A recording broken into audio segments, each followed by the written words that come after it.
leading the charge to make the 2024 Broker Carrier Summit possible, and we are so excited to have their support. In case you haven't heard, TAFS offers much more than freight factoring. It provides a comprehensive support system for trucking companies of all sizes, specializing in fast and efficient invoice factoring with the ability to pay carriers in as little as 1 hour. And TAFS services go well beyond factoring, offering a fuel card that unlocks major fuel discounts, flexible business loans that are designed to cater to the distinct needs of a carrier's operations, a dedicated, responsive client experience team, and much more.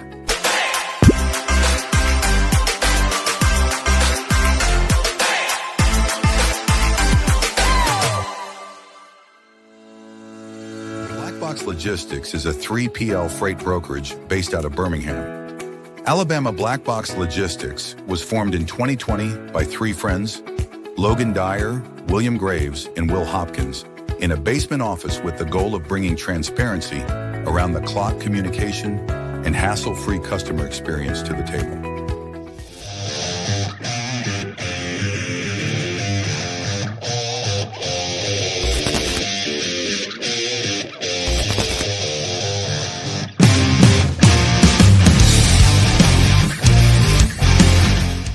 LoadBase is a logistics software solution that simplifies the process of tracking carriers.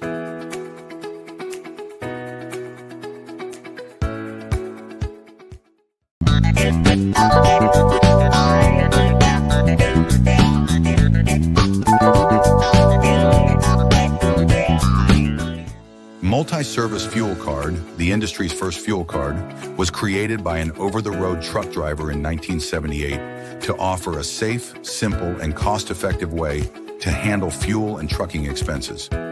Initially, it addressed safety concerns of carrying cash on the road. Today, it combats advanced fraud with best-in-class technical and personal support.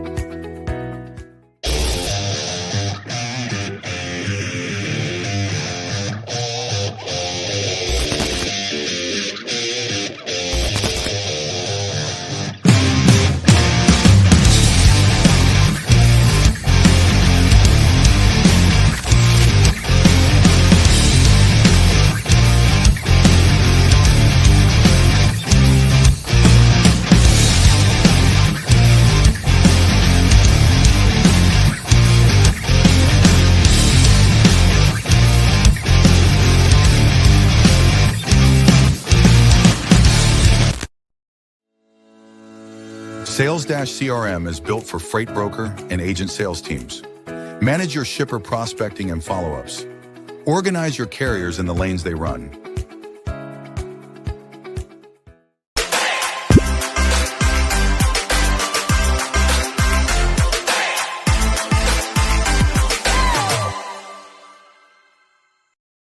HD Ships is a leading logistics provider specializing in sustainable and tech-driven freight solutions. With hubs in Reno, Phoenix, and London, we deliver comprehensive services, including full truckload, expedited cross-border, and intermodal freight. Leveraging proprietary technology, we offer 24/7 tracking, real-time visibility, and advanced automation to ensure safe, compliant, and efficient transportation. Our commitment to sustainability enables clients to offset emissions through carbon credits, aligning logistics with environmental goals. At HD Ships, we prioritize transparency, reliability, and exceptional customer service, empowering clients to achieve seamless, sustainable logistics solutions worldwide.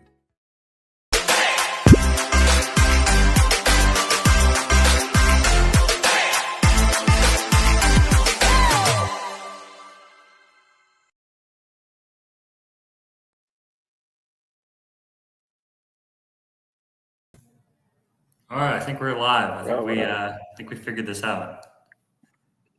That is quite the intro. Yeah, you probably haven't seen the show since we did the video with Salesdash. Did you see your part in there? Yeah, I gotta get you guys an updated logo. But I right. also Renz has reached out to me, Will's reached out to me, and I've not got them anything back. So some of that's on me. But no, that's some good stuff. If anyone didn't see my post, will be back with us in January. He's got some health stuff.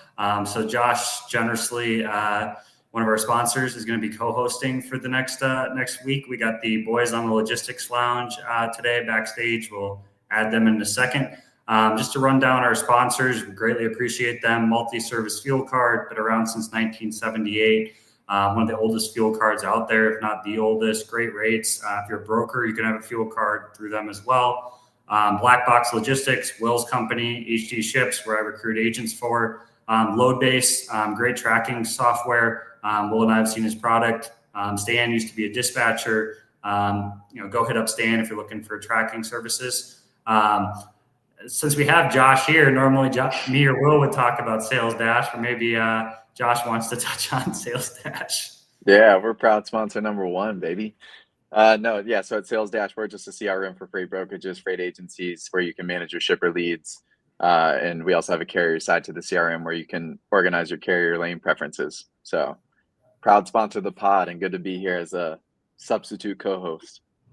Hey, good stuff. And our banner sponsor, I have to figure out, usually Will adds the banner of Tafts to go across the main screen. So Tafts, Ryan, Rob, if you guys are watching, I'm gonna have to figure that out in the next show, how to do that. But we greatly appreciate you guys as sponsors. Top 10 factoring company, based in Kansas City. Great rates, great response times. They're one of the few factoring companies you can have someone at 11:30 at night answer the phone.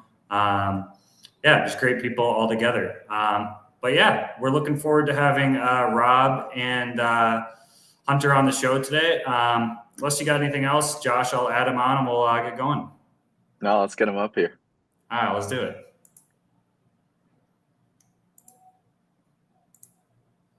What's happening, guys? Yo. What's up, fellas? How did I do with the technology? Was it on a scale of 1 to 10? How bad of a failure was it? You did okay. There's always room for improvement. Yeah, so like a 5.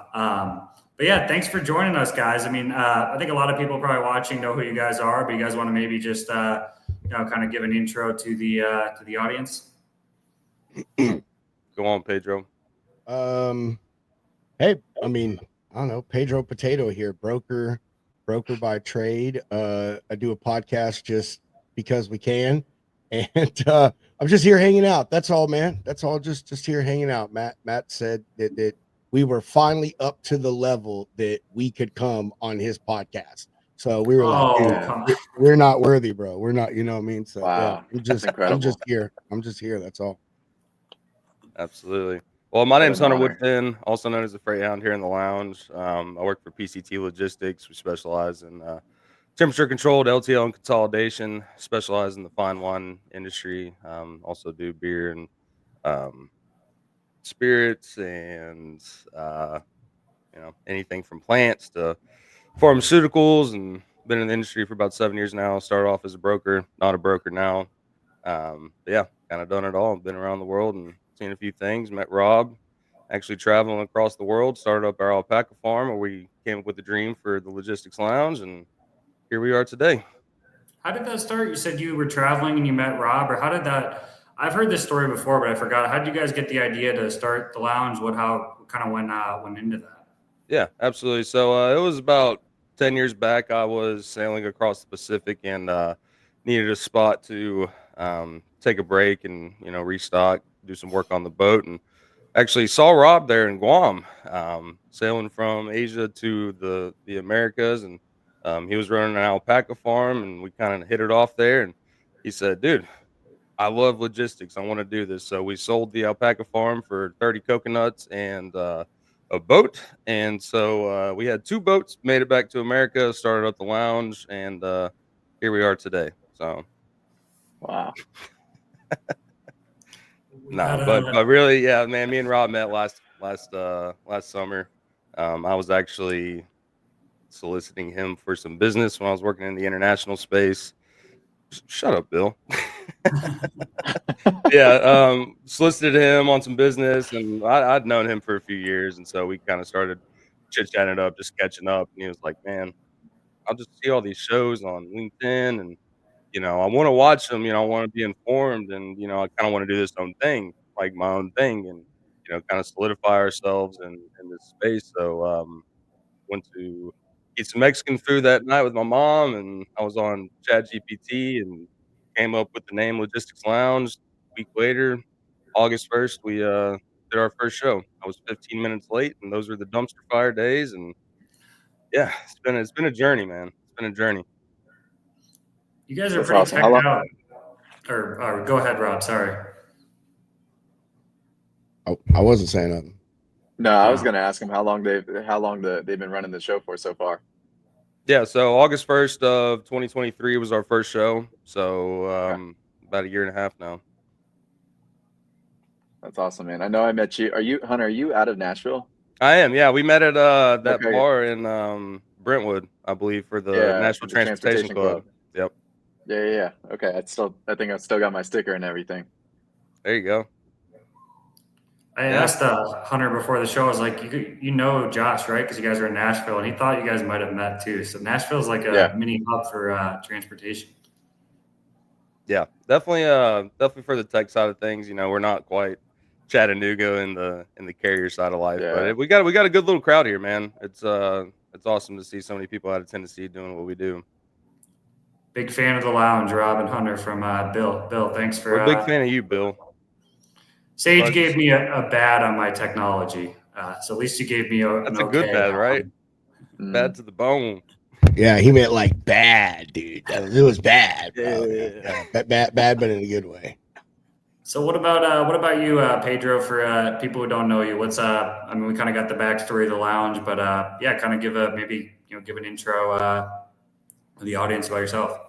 Well, my name's Robert Petersen. Everybody calls me Pedro Potato. That is my moniker. And I've been in logistics 2025. It'll be 19 years, January of 2025.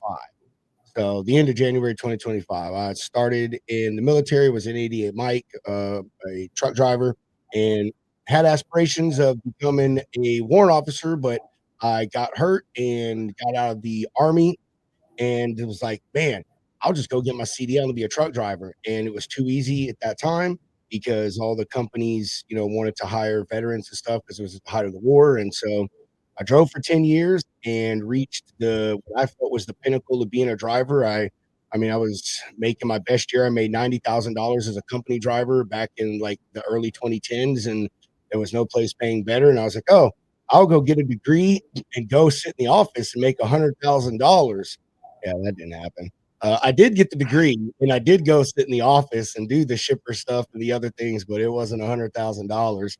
And so, yeah, man. And COVID came around, and I was kind of just done with driving again because I went back to driving because I didn't like the office stuff. And I took like a 30% pay cut. Matt, you know exactly how that feels when you went over to that shipper side, man. You know what I mean? How it feels to take that pay cut. Yeah. I mean, you weren't a driver, but like you get it. You're like, oh, they make money. No, they don't. So I think I made less than what drivers make on my brief time as a shipper. And it's probably similar to drivers. I mean, you guys know this, but I mean, drivers have a tough job away from their families, all that, and not to make a lot of money. And shipper job was nowhere near as difficult as being a driver, but it was, I would say in some ways, was more difficult than being a broker, actually, in several ways. Oh, no, I enjoyed being a driver, man. I did. Out of every job that I've done in logistics, being a driver has definitely been my favorite. And I can't complain, man. I'm not one of those drivers. I mean, yeah, I had some issues and stuff, but I don't know. I loved it, dude. I mean, I really did. I hate the office side, more days than I hated the driver side. You know what I mean? So, but hey, it's yeah. And now here I am doing the brokering thing, man. I got into it during COVID, but not why everyone else did. I had a friend that, I'm gonna say a mutual friend between friends that had got some money injected into his company because he already owned a truck company and they were looking to expand and had overflow freight. He's like, hey man, I want to open a brokerage. Will you kind of help me get this going? I was like, yeah, sure. And then one of the partners screwed the other partners, and I was fortunate enough that I was friends with my boss that is still my boss to this day. And yeah, so I've been doing it 3.5 years in the same place. I like it, bro. Time flies. Time flies. It I got does to ask fly. you. I saw that. I actually learned about them on your show, and I see it in your background. Freight Ninja Truck Parking Club. I watched that show of your guys. They seemed like really cool guys, and What are your guys' kind of thoughts? I keep seeing, I don't know if you guys are seeing it on LinkedIn more often, about truck parking in general being kind of a hot topic. And, obviously you guys are a very driver centric show. You guys know more drivers, than I do. What are your guys' kind of, thoughts on it? From what I read, iNinja seems like a, great up and coming company. Yeah. So they're just kind of doing it different. They're fully asset based. They own every single lot that they own. They're very strategic in their placements of their lots. So, very high crime ridden areas. So they're out of Chicago. So obviously we all know Chicago, huge crime rings out there. So they're picking up big in Memphis, like St. Louis, and they really do bring some great opportunities to the table. And it's not necessarily short-term parking, like some of these other people that we see out there. Truck Parking Club's a great friend of ours, but they're more last minute, on the spot. I need a place to park, which is great. But with Freight Ninja, they offer, overflow parking for mega fleets, mega carriers, trailer storage. They have some lots that have CDL schools on there. They have maintenance shops on some of their lots, and it's fully fully lit up. Have security, 24/7 customer service access. So they're just kind of doing it different, a different approach. They're not like anybody else that I've seen doing it. So really appreciate them. Pedro, I'm sure you got some more to add on that. Yeah. I mean, I'll just say paid truck parking. It's here to stay, ladies and gentlemen. Yeah. No matter how much you complain about it or make a big deal or go after people, it's here to stay. It's been here for a while. Drivers know this. But I do have my beliefs on it, in the sense that, like, it does suck. I had to pay for parking when I was a driver. Fortunately, I was only a company driver, and I was a hardcore company driver. Like, you paid me back for everything. If I bought a blinker bolt for 50 cents, you better give me my 50 cents. So I always got reimbursed for it, and I still believe that to this day. A company driver, you should have to pay for it. Owner operators, it does sucks, but I mean, and I know this isn't direct cash back in your pocket, but it is a tax write-off at the end of the year. You know what I mean? And places like truck Freight Ninja, like Hunter said, are doing it differently, and their thing is more for that long-term customer, and not just for the person that parks in the same place every night. Like, the big thing that we're missing with this truck parking is truck parking along routes and common traveled lanes. And a lot of carriers are really liking that. They're trying to get that dedicated freight. That's the mother load, right? Getting them dedicated, consistent stuff. And that's where even they come into that space, man, is, they can provide you a truck parking space in 3 different places if that's what you need. Home, where the shipper may be, so you can park overnight, and then where the receiver may be overnight, and then back home. And they give you a deal on that. You know what I mean? And so they do stuff differently, but it's here to stay, man. That's just the way it is. And the government is not going to solve it. They've already proven that. When there's all this money they're giving, what are they doing? They're building fucking rest areas. Drivers don't want rest areas. That's not what they want. They don't want just a place. See, that's the thing with the government, is they looking at, just a place to park the truck. You know what I mean? And it doesn't matter. And on the side of the highway, and they offer a vending machine. Like, drivers want access to stuff. They want access to be able to have food delivered, maybe, or maybe there's a grocery store on the way to the truck parking site that they can stop at, or I mean, funny thing, all these things with Freight Ninja, I highlight this when I do advertisements. I'm like, look, dude, right down the street from this place, there's a hospital, there's a Publix, there's a Sam's Club, there's a Chili's, there's an Applebee's, there's all these things around this place that add benefit to you paying for this and parking there. And the government doesn't look at it that way. They just want to put a place where a truck can park, and look at the amount of money they're spending. I don't quote me on the terms, but what is it, like $1 million a parking spot or something like that, or $750,000? Are you kidding me? $750,000 per parking spot to throw some concrete down on the side of a highway somewhere? You've got to be joking. No lights, no bathrooms, nothing, just a dumpster. Yeah, they're not, and then they're saying, oh, well, we'll give subsidies to private entity. No, you need to give it all to the private entity. You need to give it all to them. And that includes truck stops. give them truck stops some of that money to buy the land that surrounds them to add more truck parking. You think they're not going to jump at that idea because there's just more people that could come on their lot that could come into place and spend money, you know, and people like Freight Ninja, you know what I mean? Same thing. They can buy surrounding land and expand the places or buy more places. I don't ever get political, and this is a political thing, but it's one of my favorite things in life. The Gipper, the great communicator Ronald Reagan, said it best: there is nothing the government can do that private sector cannot do better. It's a good summary. Good summary. What are you guys' thoughts, as long as we're talking about, truck driving? I think you guys said it well on truck parking. Another big thing I saw, this week, curious Josh's thoughts on this too, but the FMSCA proposing a new rule for broker transparency, which I've been seeing all over my Twitter feed and LinkedIn. What have you guys been hearing? You guys obviously have a very trucker oriented as well as broker, but you have a good following of truckers. What are you guys kind of hearing on that, or what are your guys' kind of thoughts on the new FMSCA proposal?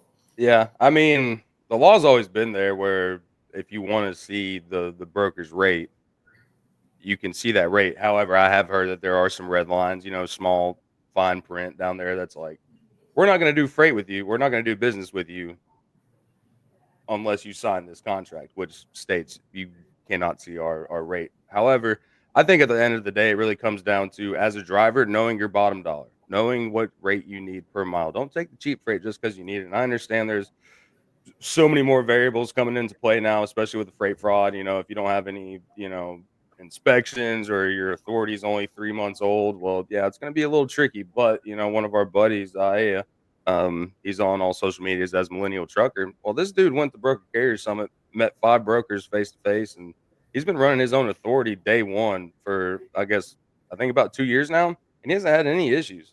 But I mean, when it comes down to broker transparency, like, you can see that rate, but just because you see that rate doesn't mean the broker's going to give you that money.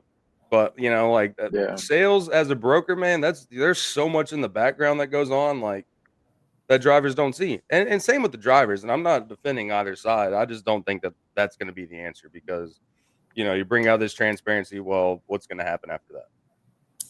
100%. What difference is it going to make except for more conflict? Like, it would be kind of weird if that happened on, like, Josh being a tech provider. If someone came up at brokers to Josh and be like, hey, you're charging $39 or whatever it is per month. I want to see exactly what the profit is that you're making, after all of your, tech fees and your engineer fees and your marketing fees and everything like that. That'd be kind of weird in the tech industry if you started seeing that. Yeah. And I mean, like the ladies we talked to last night from T5 Transit, like, it just comes to knowing your business. Like, drivers see their truck as just a truck, but really in the grand scheme of things, that's your business. That truck is your office. Like, that's your money maker. So, like, just as we as brokers or recruiters or salesmen for any technology, like, we all have to have our finances in line. You got to be prepared for the unexpected. So,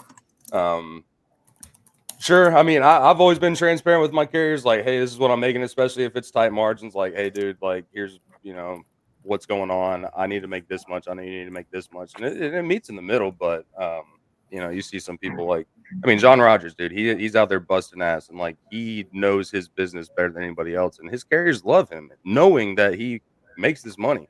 But that's the difference. Like, working with people that know what they're doing makes your life way easier. If you're making $10,000 and I'm making $3,000 on a load, that's cool with me.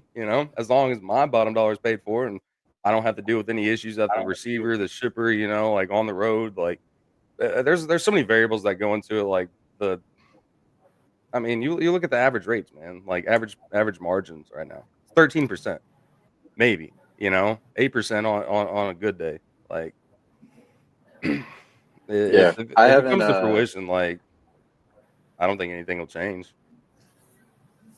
I'd be surprised if it came to fruition, because I mean, I think, like, Matt, I think you were bringing it up.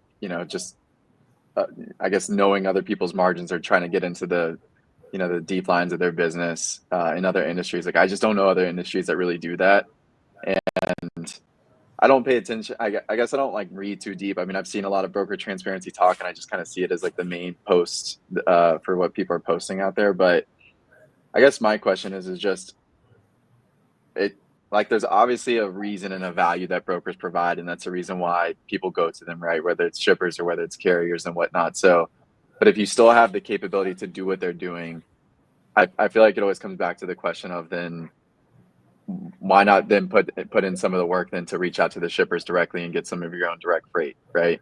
I feel like that's just the biggest question. If there's nothing that's stopping you from doing that, then definitely go out there and do it. But it from being a broker previously, I mean, there's just obviously a lot of challenges, a lot of communication.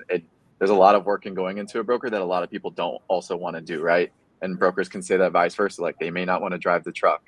So I feel like you got to just take that stuff into consideration. You get paid for doing the things that maybe you don't want to do. I mean, look at carriers that use dispatch services.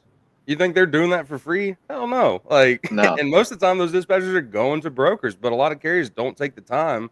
You know, they don't want to go on DAT, or if they don't have the time, like that's a part of business cost. You know, like, Yeah. and if it's not working for you, take a step back. Shut the truck down. Don't start the truck up if you're losing money. That makes 0 sense. Like, if I had $20 in my name and I was like, I'm gonna drive to Chicago today, I wouldn't make it to Chicago. You know, but like, that'd be foolish. I'm gonna sit here and figure out a way to, you know, make it to that point. But it's I don't think this transparency thing is going to work out any way that people think it's going to be. Like it really comes down to like relationships. You know the areas you want to run, know what works best for you, and work off that. Nobody comes in this business and freaking makes $1 million the first year. Like the Yeah. most I don't think successful it's going to people do in any here good. are actively working, growing. It's a slow process, but sorry to cut you off there, Yeah. Josh. No, you're good, man. I didn't mean to cut in. I was just gonna say, I mean, I've seen so much conversation on it now that like all that time that people are investing online on social to just All complain right. about this nonstop, like you could be spending that to go build more relationships and to put yourself in a better situation. So it's becoming a distraction to your business because you're complaining about the situation when you got to control what you can control, man. And like, look, there's brokers that are shutting down. We're seeing a lot of that stuff, right? You know, so some of them obviously aren't doing well on the margin side. Everybody's got their own circumstances, but I feel like that's just part of the grind, part of the hustle. But if you're spending hours a day involved in this conversation, I honestly think you're hurting yourself more than you are helping. This is a solution-based industry, not a problem-based Mhm. industry. I mean, there's problems. There's already problems out there. Like, don't create more. You're not on X, are you, Josh? You probably don't even see half of it because a lot of the complaining about it happens more on X than I would say LinkedIn. Would you agree with that, right? Yeah, I mean, honestly, I'm on LinkedIn a little bit more than I'm on X. I'm on X, but I don't check it as often. Honestly, it's more like basketball stuff that I'm checking out when I'm when I'm over there. Yeah, I don't know.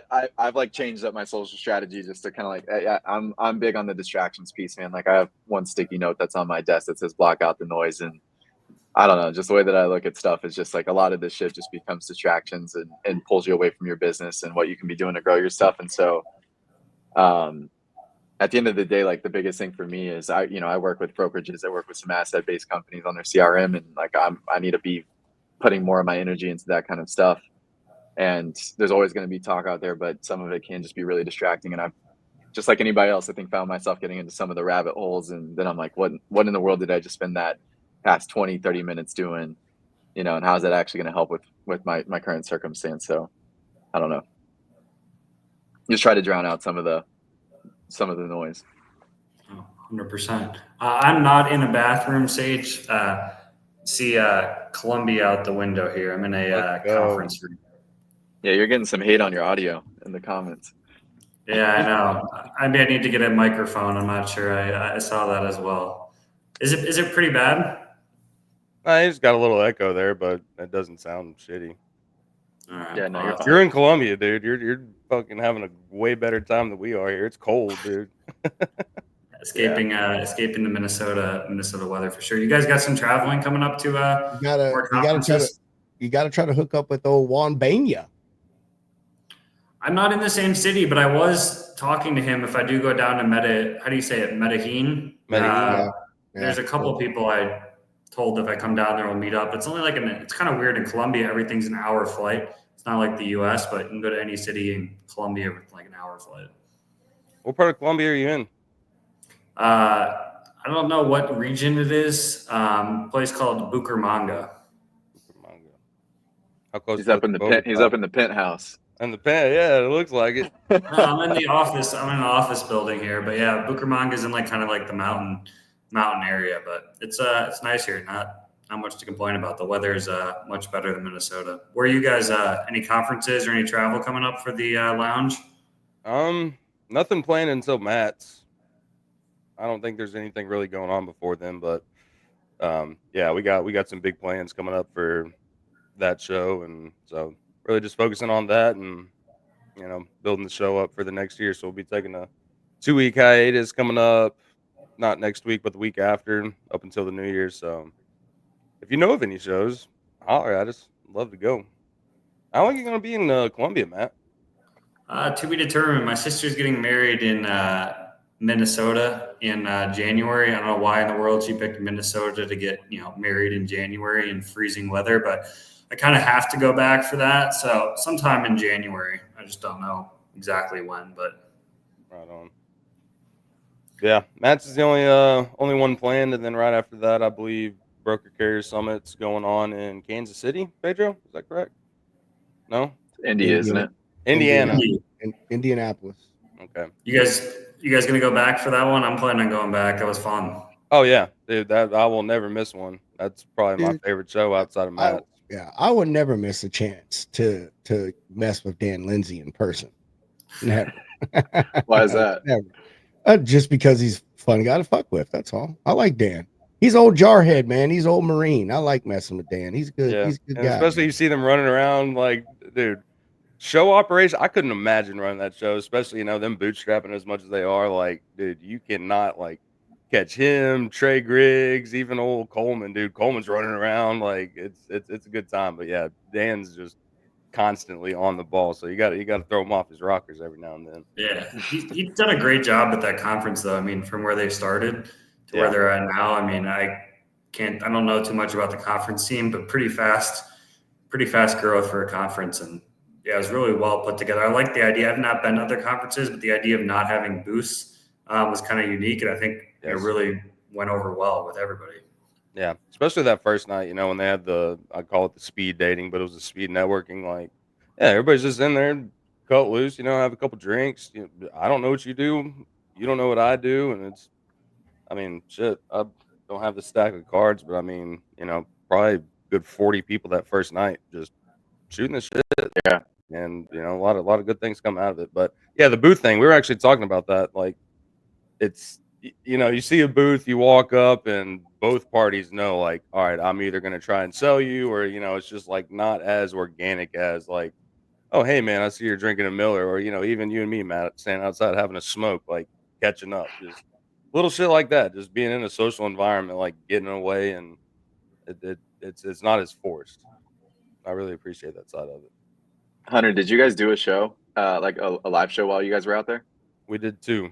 And one day, I don't know who planned that, but it was good. Yeah, we actually had Ken Riddle on, the director of the FMCSA, and then Danielle from My Carrier Portal. Dale Prax was on, and then we did another show. Pedro, who was on there? Or we weren't even on the show. We just did it live. We weren't on the show because there wasn't enough seats. It was Jeff. It was Dale, Jeff, Danielle, and Steve Talamo. Yep.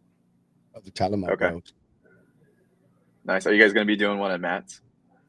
We are. Yes. Yeah, with Freight Ninja, yeah. bro. We are going to freaking, I don't know if I cussed on the show. We're going to freaking shut the poop down at Matt's, bro. We've got. How was Matt's? Was it? It sounds like a fun show from everybody I've heard.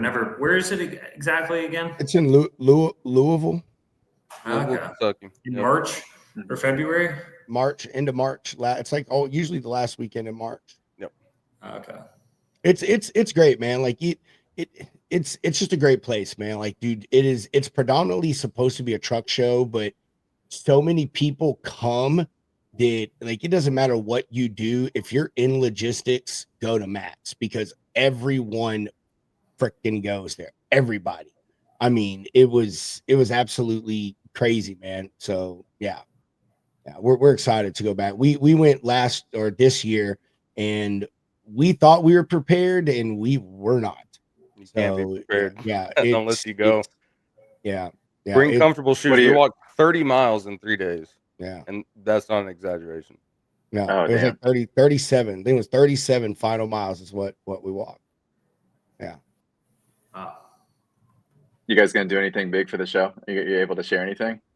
I mean, yes and no. I mean, we're still in our planning stages, but I mean, we're Freight Ninja has got a booth in one of the main halls. It is right near one of the entrances. So like we're going to be right there, and we're going to set up a podcast studio there at their booth. You know, going to do live shows from there and stuff. And Hunter and I have made some incredible connections this year. One of them being a guy that we're developing a friendship with, Brandon Carpenter. He was on our show a few weeks ago, and he owns a thing called a trailer bar, which is this cool little hangout spot that, you know, only the cool kids know about. But he's adding a deck onto it. So we're thinking about doing some type of live content from that. And Tony Justice, you know, he is going to be the headlining act this year at Matt. So we're going to get in Tony's ear and see if maybe we could do something with Tony for the night of the concert. And I'm pretty sure Van with Bull Snot, shout out to Bull Snot and all their line of products too. Sorry, Matt. I'm just giving plugs to all my friends. I'm sorry, bro. No, it's great. It's great. Send the invoice to Plug Jessica. them away. That's what we do, bro. That's what it's about, homie. So yeah, I'm pretty sure Van will probably be sponsoring that because him and Tony are really good friends. So we have tons of ideas. So and pretty much all of them will probably happen. So yeah, it's gonna be big, bro. We're gonna have a good time. Yeah. Everywhere we How go, far we is have that- a good time. That's sweet. How Hell far yeah. is it from Nashville, Louisville to Nashville? What was it, Like- Hunter? A 3-hour drive? or 2 something? hours if you drive 2.5 proper. It's Like fucking 2.5 or so. No. Like 3 2.5. hours if you drive fucking proper. This guy, I'm renting a car next time I come up there. I'm 2 not hours. driving like your fucking ass. You give me anxiety. Yeah, can't deal Dude, I with still that got shit. that Atlanta driver in me, man. Oh, I drive forget aggressive. that. There's You too many got- idiots on the road. Oh, you know, Yeah. no, you know what you got. You know what you got. You got that. I got Progressive Insurance driver in you. That's what you got. I don't know what it is, boy. People with Progressive Insurance, they're the worst drivers out there, man. Oh gosh, I got Progressive. That's it. But there you go. We all know. Don't get in a car with Josh now. You need it in Nashville, man. They call it Crashville for a reason. We got the worst Okay. drivers in the country. Worse in Florida? Nobody's got worse drivers in Florida. Dude, Tennessee's ever- the worst. Like, I've been all over, and it's just, I don't know. Yeah, it's like cautionary driving, but, you know, if like someone's broke down on the side of the road, everybody's stopping and looking. They all stop. Just, yeah, it's not good. So you got a lot of like and then going over people- a hill and you like freaking just end up on bumper to bumper traffic. Freaking, it's got to be careful, man. Got to be careful. Yeah. Could be better here. So what do you guys think, since we got, you know, two podcasters? Josh has got a YouTube channel. Obviously, I do a podcast too. What do you guys think in the future of content's going? It's been kind of cool. I feel like I've seen more and more people, you know, getting active, whether it be on X or more podcasts starting the last 6 months, more companies doing content on TikTok. Where do you guys think the future of content and logistics is going? Hunter, I'll take this. Ha ha ha. Good try, Matt. We're not giving you away our secret. Good try. No. Oh man. No, I mean, yeah, I'll talk a little bit. I think we're just going to continue to see more and more of it. It's been cool to see a lot of the shows pop up this year. You know, I kind of live within the sales space. I think you're only going to see more salespeople posting a lot more content because I think personally, content is a sales activity. You have to look at it that way, right? And you know, even with like my business, you know, I can post a piece of content or something, and people that I've followed up with or haven't heard from, or you know, even some customers, and so it's just like it's the little notifier, and just to get back kind of in front of people, that works really effectively. And you know, I guess like with marketing in general, it's sales at scale, so you just never really know who's watching it. I think a lot of people overestimate, you know, even if you get 50 to 100 views, you know, and if you put 50 people in a room, that's a lot. That's obviously a lot of people that you're pitching in front of. And, you know, a lot of our LinkedIn posts, probably all 4 of us in here, probably, you know, around like 1,000 or more than 1,000 impressions. So you can underestimate that. But and it's cool. Like, I mean, even Shannon from Freight Vana, they just acquired Loadsmith, and they had the release of everything on Andrew Silver's podcast on the Freight Pod. So I think that that's unique, because normally you'd see that stuff on the Freight Waves article, and that's typically where that stuff's going to come out. But you're probably going to see, I would say, more of that kind of stuff happen, where people are maybe breaking some more news on the actual shows and the podcasts and stuff. And so, Matt, like, you guys may get it with, Two Dogs, and Pedro, you and Hunter will probably get it as well on the Logistics Lounge. I don't know if it'll be like acquisitions, but I'm sure there will be some stuff that, people are releasing products or services. Like, who knows? I mean, there's so many different cool things that you can do with content, and so we'll see. Yeah, I think it just validates you a bit more. Like that was Pedro and I's initial thought process behind starting the lounge. Like, kind of newer into the brokering industry, freight industry, and just talking about it. I mean, you can learn so much from it. Like you were talking about, Josh. Like, you can go on Freight Waves and read something, but it's a lot more engaging when you have bright minds in this industry that come together and actually talk about these subjects, talk about these topics. Bringing in real life information rather than just one person typing up an article. But yeah, I mean, shit, it really is like such a great sales tool. If you are a salesperson, like, I'd rather work with someone that I can see in their natural environment, talking how they operate, like, rather than get a cold email, cold call, like, which we still have to do that. But yeah, I mean, there's just so many ways to leverage yourself just by putting yourself out there, and it's uncomfortable. I mean, like that first show, the first few months, it's like Pedro and I were talking, like, what in the hell are we doing right now? But we were having fun with it, and we just stuck with it. Nobody said stop, and even if they would have said stop, we wouldn't have stopped. We were just like taking a step back, like we did, and made some changes and just keep improving. So, did you guys have any goals starting off? Like, did you want to get to a specific number of shows, followers, or were we just like, hey, we're just going to do this? Just do it. Our first show was about space freight. It was when India landed on the South Pole of the moon, and we're like, who's going to be the first space freight broker? Turned out to be Elon Musk, come to find out.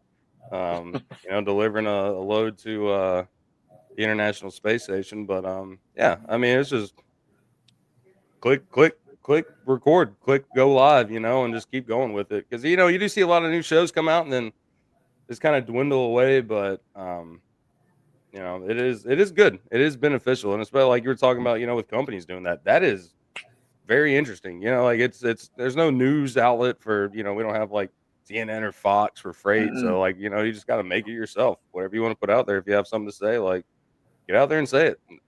Nobody's gonna you're not gonna get fired over this. Like, I mean, you might if you work for some corporations, but I think it's more beneficial than anything else.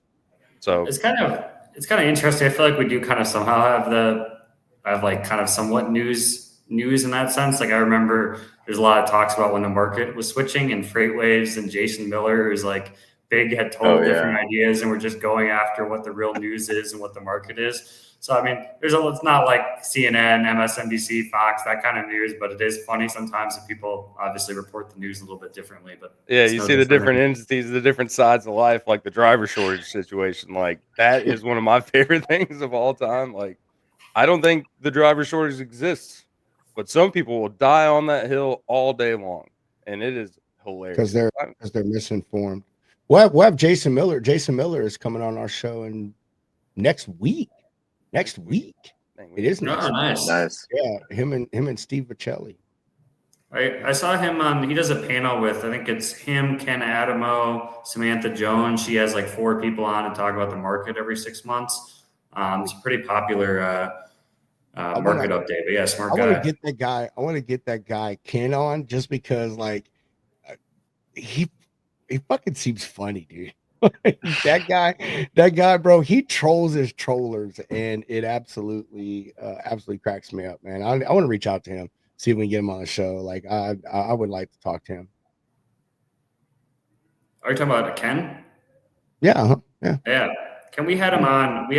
He was a fun guest to have on. I don't think some of the carriers listening always agreed with him, but he's one of the only people I know who will like respond to everyone on Twitter. You're not on X. Yeah, dude. I was looking him up. Yeah, dude. Yeah, you should see He some of goes his to battle, man. responses. It's pretty great when the truckers are saying, well, it's going to be, has to be 70% margins, and he'll talk about like some data and they'll go back and forth. Oh gosh, yeah. Good for him for putting himself out there though and doing that, you know, because obviously DAT is one of those companies that a lot of people are always going to go after no matter what and on all sides. Yeah, Ken's I'd great. like to be that social media person when it goes down. Oh gosh. That is everybody's favorite time to post. You see people coming out of the woodworks 4 months later, just DAT's down, fuck them, and then getting truck stop involved, dude. It's a wild time. I love it though. Truck Like, Stop does a good job of that. That's what creates solutions though. Like, you can't just let that go idle when people are coming at your throats. Truck Stop social media is great. I think they win social media. Some of their memes and stuff are pretty funny. Yeah, they got one of the best. Well, I don't have a whole lot else, guys. I mean, we appreciate you guys, you know, joining us and having us on. And yeah, plug to the Logistics Lounge.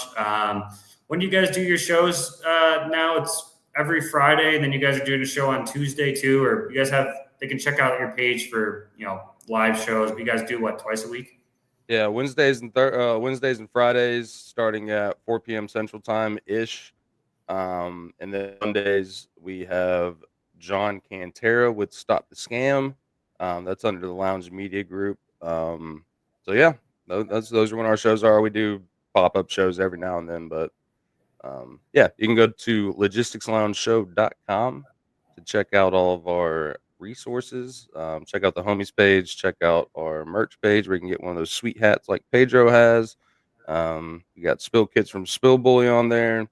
Yeah, we need some more traffic over there. So logisticsloungeshow.com. Very cool. Well, shout out to you guys. Thanks again for joining us. And I'm sure we'll talk again, but I'm sure I'll see you guys in person again at the Broker Carrier Summit. It was a lot of fun meeting you guys face to face. Absolutely, man. Try to make it to Matt's. Yeah. All right. I'll think about it. Maybe Josh, you should go. You're 2 hours from there. Yeah, it's not far. Yeah, Josh, you should roll up there, man. It's a safe 2 hour drive, so we'll probably have to make it happen. Dude, it will be like 3 days you will never forget, especially when it's your first time. Oh, dude, it is next level.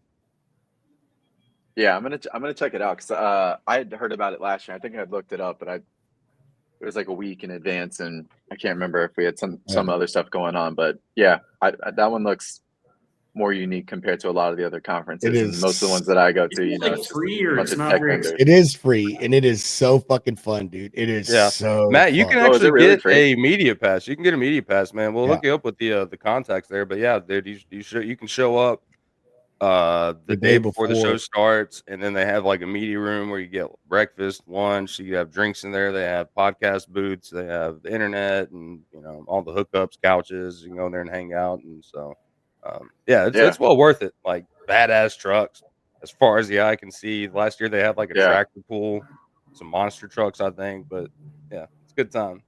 Well, maybe we'll come out. I'll fly into Nashville. Will can drive up from Birmingham, and we'll all go from Nashville together. Yeah, let's do it, man. It'd be a good time. That'd be fun. We should do that. Well, thanks again, Pedro. Thanks again, Hunter, and we'll talk soon. Have a good one, guys. Good hanging, guys. Hey, you too, man. All right. Well, that does it, Josh, for wrap up for your first show as a co-host. How'd it go? Yeah, it was good, man. I mean, just casual talk, you know. It's good hanging out with those guys, and I've met Hunter a couple times, haven't met Pedro, so I've seen their show pop up on LinkedIn and whatnot. But yeah, I'm excited to, you know, see kind of who else we have on the show throughout this month. Whenever I can hop on and co-host with you and go from there. But all good stuff. Good stuff. Well, shout out again to our sponsors, Multi-Service Fuel Card. Been around since 1978. Hit up Jessica, Patricia, great people. They have family members that are truck drivers too, so they really understand. Great discounts. We've had drivers on the show who use them. Black Box, where Will works, Will's company, HD, where I recruit freight agents. If you're looking to be a freight agent, hit me up on LinkedIn. Load Base, Stan the Man, Will and I like to call him. Previous dispatcher, him and his partner built a great product for tracking. We go to his website, demo it. He's really not he's not like a stereotypical salesperson either. He's very consultative, wants to help. Yeah, definitely if you're looking into tracking, go talk to Loadbase. Josh, you want to touch on, I feel weird if I talk about your company. So you want to touch on yours? I'll just say we're a sponsor, man. Salesdash CRM, salesdashcrm.com. Grateful to be a sponsor. Sounds good. And our banner sponsor, TAF's, been around for a while. A top 10 company based in Kansas. Ryan, Rob, all those guys, great people. If you're looking to factor, we're even having issues with your current factoring company. I want to take a look at a different one. Highly recommend, giving TAF's a shout. And that does it for the show. We'll be back next week. I will shoot you a message, Josh. I know you have some ideas for some guests too, and we haven't lined anything up for really the rest of the month. So yeah, well, I know you have some good ideas, so I'm excited for that as well. Yeah, try to get some good people up here and see if we can get some unique people that may not hop on podcasts as much. Let's do it. Well, that does it for episode 34, 35, whatever it is. Damn, 35. We'll talk soon, Josh. Thanks. Thanks, Matt. See you guys.